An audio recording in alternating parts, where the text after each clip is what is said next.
And here we have President of the United States to address the nation and the world. As long as I'm President of the United States, Iran will never be allowed to have a nuclear weapon. Good morning. I'm pleased to inform you the American people should be extremely grateful and happy. No Americans were harmed in last night's attack by the Iranian regime.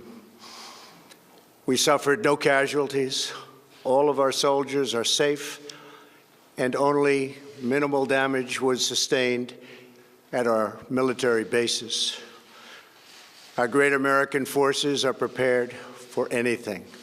Iran appears to be standing down, which is a good thing for all parties concerned and a very good thing for the world.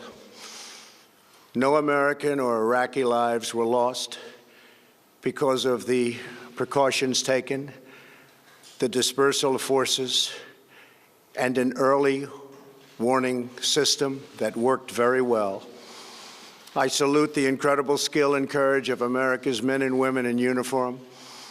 For far too long, all the way back to 1979 to be exact, nations have tolerated Iran's destructive and destabilizing behavior in the Middle East and beyond. Those days are over. Iran has been the leading sponsor of terrorism, and their pursuit of nuclear weapons threatens the civilized world. We will never let that happen.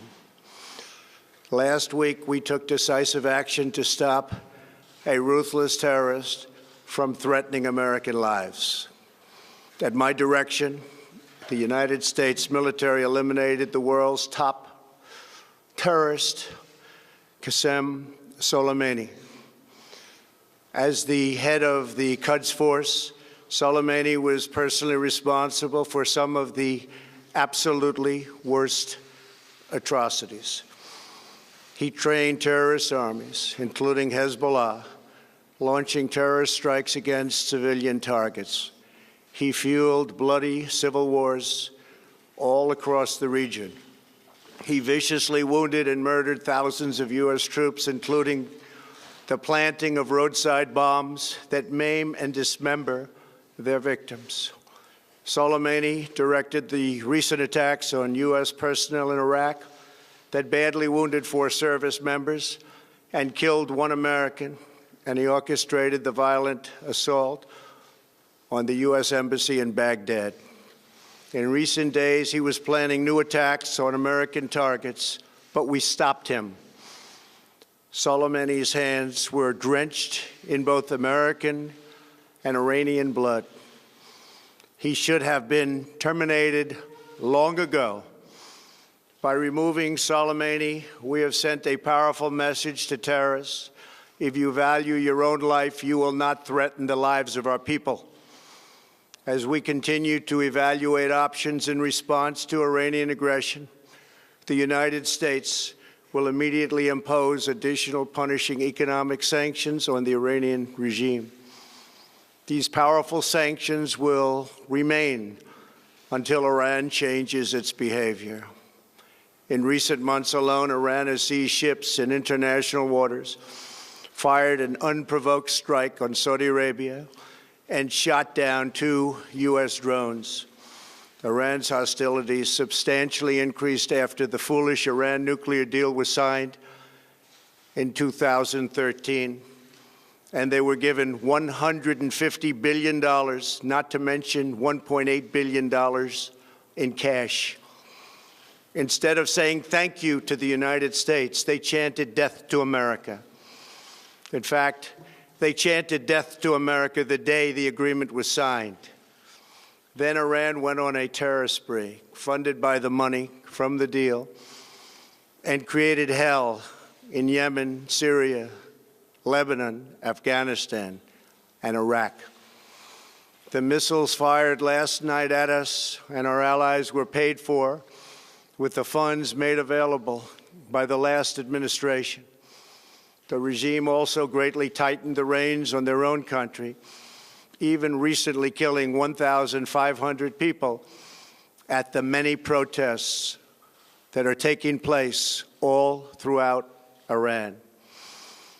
The very defective JCPOA expires shortly anyway and gives Iran a clear and quick path to nuclear breakout. Iran must abandon its nuclear ambitions and end its support for terrorism. The time has come for the United Kingdom, Germany, France, Russia, and China to recognize this reality. They must now break away from the remnants of the Iran deal, or JCPOA. And we must all work together toward making a deal with Iran that makes the world a safer and more peaceful place. We must also make a deal that allows Iran to thrive and prosper and take advantage of its enormous untapped potential. Iran can be a great country. Peace and stability cannot prevail in the Middle East as long as Iran continues to foment violence, unrest, hatred, and war. The civilized world must send a clear and unified message to the Iranian regime. Your campaign of terror, murder, mayhem will not be tolerated any longer. It will not be allowed to go forward. Today, I am going to ask NATO to become much more involved in the Middle East process. Over the last 3 years, under my leadership, our economy is stronger than ever before, and America has achieved energy independence. These historic accomplishments change our strategic priorities. These are accomplishments that nobody thought were possible. And options in the Middle East became available. We are now the #1 producer of oil and natural gas anywhere in the world. We are independent, and we do not need Middle East oil. The American military has been completely rebuilt under my administration at a cost of $2.5 trillion.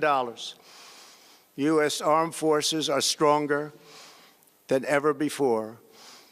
Our missiles are big, powerful, accurate, lethal, and fast.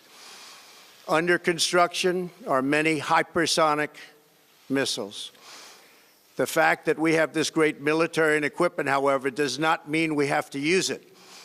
We do not want to use it. American strength, both military and economic, is the best deterrent. 3 months ago, after destroying 100% of ISIS and its territorial caliphate, we killed the savage leader of ISIS, al-Baghdadi, who was responsible for so much death, including the mass beheadings of Christians, Muslims, and all who stood in his way. He was a monster. Al-Baghdadi was trying again to rebuild the ISIS caliphate and failed. Tens of thousands of ISIS fighters have been killed or captured during my administration. ISIS is a natural enemy of Iran. The destruction of ISIS is good for Iran, and we should work together on this and other shared priorities. Finally, to the people and leaders of Iran, we want you to have a future, and a great future, one that you deserve, one of prosperity at home and harmony with the nations of the world. The United States is ready to embrace peace with all who seek it. I want to thank you, and God bless America. Thank you very much. Thank you. Thank you. And that is the response that the world was waiting to hear from the President of the United States. Gloria Borger, let me bring you in. What's your reaction? Well, my reaction to this is, first of all, that the President made it very clear that he intends to continue and invoke more economic sanctions against Iran. This was not a call for negotiation.